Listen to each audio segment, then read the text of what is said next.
السلام عليكم ورحمة الله وبركاته. ازيكم عاملين ايه؟ يا رب تكونوا بخير. انا هدى من قناة دنيتي. فيديو النهاردة ازاي نعمل طمطم. دي الادوات اللي انا مستخدماها، والصلصال صلصال فوشيا رقم 4، وصلصال روز رقم 9، وهنستخدم صلصال اسقلبي اللون الكحلي ده. دي ادوات حفر. كنت جايباها ب110 من فجالة، 11 قلم مختلفين طبعا. وده قلم بروجيكتور اللي هو بنكتب بيه على الازاز. ده حرف اف علشان يكتب بخط رفيع. لو جبته حرف ام مثلا هيبقى تخين، لكن ارفع حاجة هو حرف الاف اللي بنرسم بيه العيون.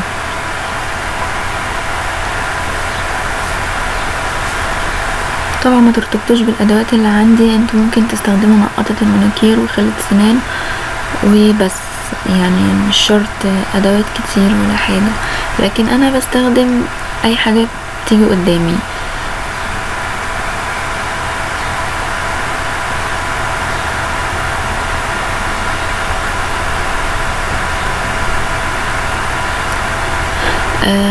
هو انا كنت عاوزة الدماغ بتاع الطمطم تكون كبيرة اكبر من الجسم، يعني انا كنت قصداها. كنت عاوزة جسمها كمان يبقى صغير، اصغر من اللي انا عملته، بس هي طلعت معايا كده بقى.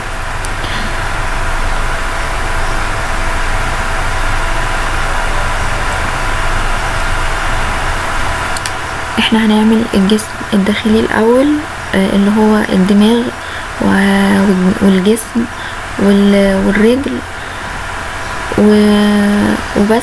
وهنحطها في الفرن حوالي 7 دقايق، يعني يدوب تمسك نفسها، علشان نرجع نكمل فيها شغل تاني.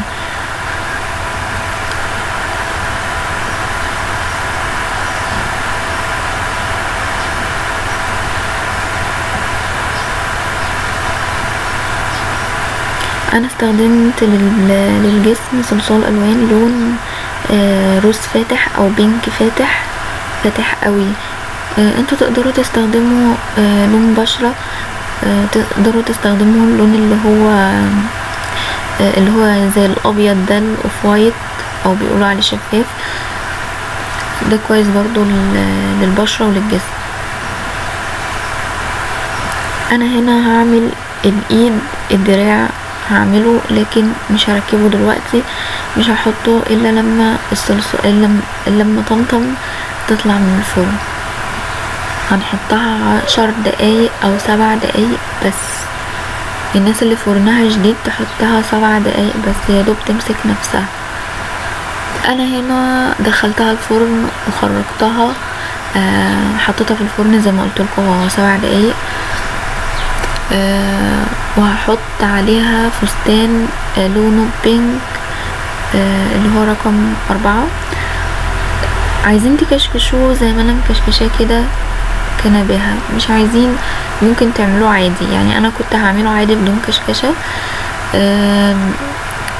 بس قلت اعمله بكسر، وندمت في الاخر ان انا عملتها بكسر، يعني انا كنت عاوزاه كله بدون كسر. دي هتبقى الفستان القطعة اللي من تحت، وفي تاني القطعة اللي من فوق، بس دي بقى هتبقى بدون كسر.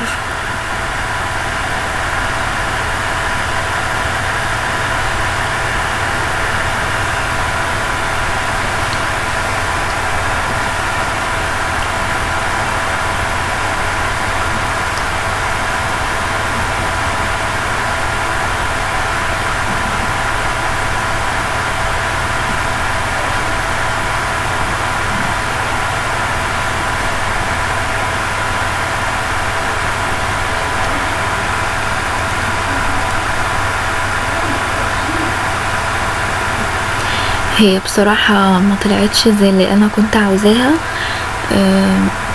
فقلت اسألكم الاول لو عجبتكم انزلها فيديو. لقيت ناس كتيرة قالوا حلوة ونزليها وكده، فقلت انزلها فيديو، وان شاء الله لما اعمل واحدة حلوة هعملها فيديو برضو.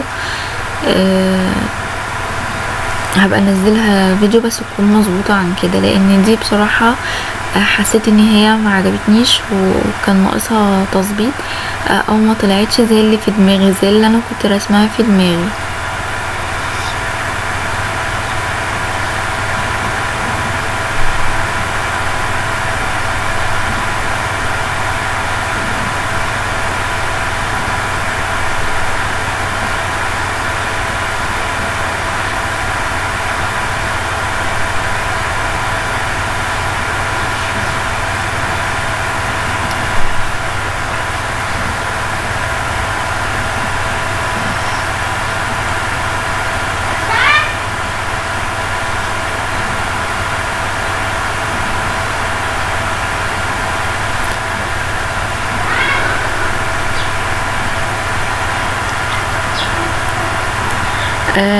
هو المفروض بدل فيديو طمطم، بدل ما انزل فيديو طمطم، المفروض كنت نزلت فيديو باقي التعليقات بتاعه العربيه او دلايات العربيه.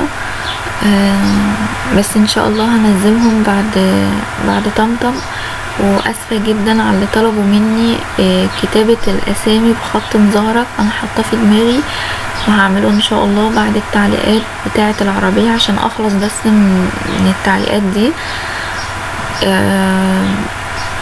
هعمل لكم واحده، انا فاكره ان واحده كانت طالبه مني اسم ايه وعمر او عمرو، والله انا مش ناسياكي، بس انا قلت اخلص من الفيديوهات دي وفوق الاسامي المزخرفه. هو المفروض على الاقل كل يومين انزل فيديو لكتابه الخط المزخرف، او كل 3 ايام، بس انا عندي ظروف ومش هقدر اني انا اعمل كل ده يعني ما اقدرش اعمل اكتر من 3 فيديوهات في اسبوع واحد، لاني انا عندي ظروف ومش هقدر اعمل كده بصراحه.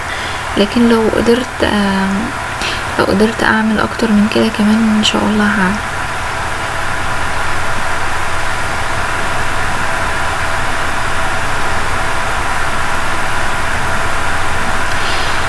انا هرسم العين والبق بالوان اكريليك. لو مش متوفر عندك الوان اكريليك، ممكن العين اللي لونها ابيض تعمليها بصلصال، والاسود تعمليه بقلم بروجيكتور اللي هو هنرسم بيه خط العين. لو مش متوفر ده كله عندك، ولا الوان ولا القلم، يبقى اعمليها بصلصال افضل.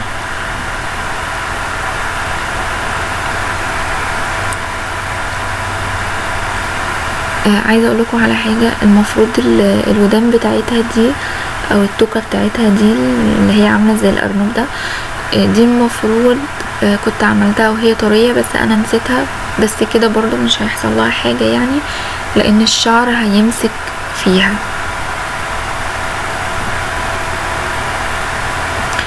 انا حطيتها على مرحلتين في الفرن علشان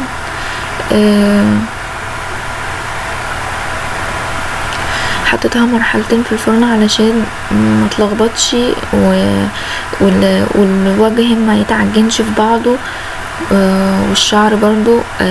انا جربت اول ما عملتها اول مرة، جربت عملتها كلها على بعضها، لكن لقيت كله اتعجن في بعضه، خصوصا ان صلصال الوان اليومين دول طري قوي، بعض الالوان طرية قوي، فانا مرضتش ان انا اعملها مرة واحدة. لكن لو بتستخدمي صلصال بريمو، سوفلي، سكالبي، فيمو، الانواع اللي هي بتبقى ماسكة نفسها وحلوة دي عادي ممكن تعمليها مرة واحدة.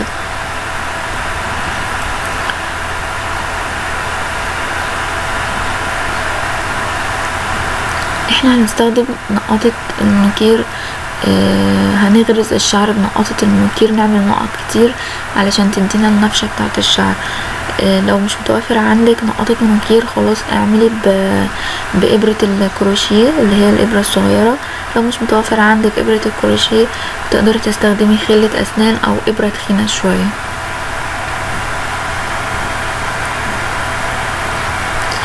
عايزة اقولكوا ان في بديل، بدل ما تعملوا شعر صلصال ممكن تستخدموا الفروة.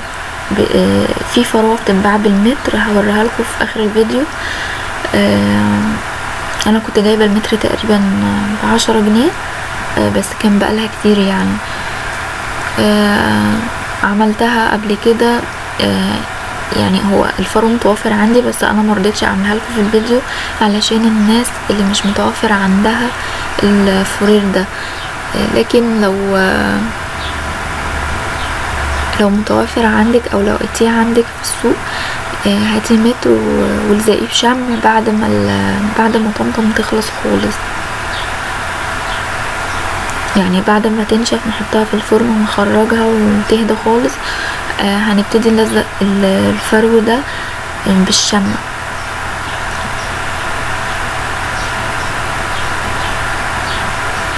لكن الناس اللي ما عندهاش فرو يبقى تعمل الشعر زي ما عامله كده. انا هنا لو انت العين بألوان اكريليك،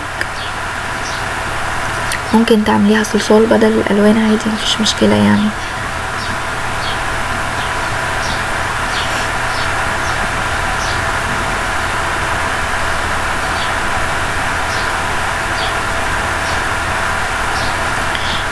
انا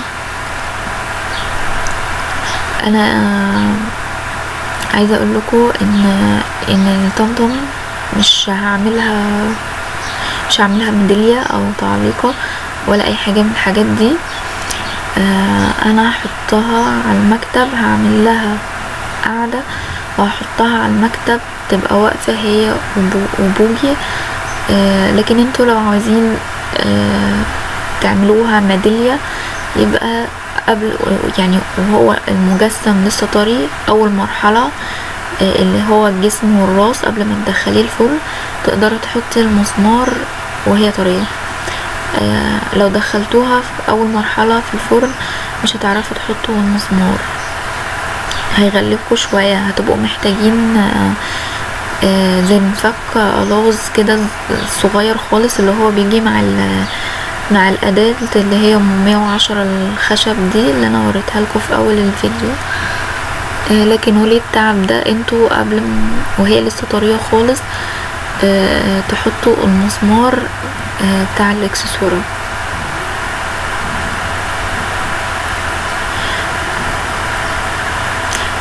انا كده تقريبا خلصت خلاص. مش واقف بس غير اني احطها في الفرن. هتتحط على درجة حرارة 130 وهتفضل في الفرن حوالي احنا حطيناها 10 دقايق قبل كده، يبقى هنكمل كمان 15 دقيقة تاني.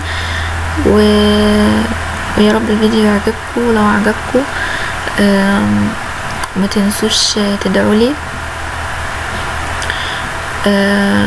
ده الفرير اللي انا قلتلكوا عليه على فكرة. يلا بالتوفيق للجميع ان شاء الله.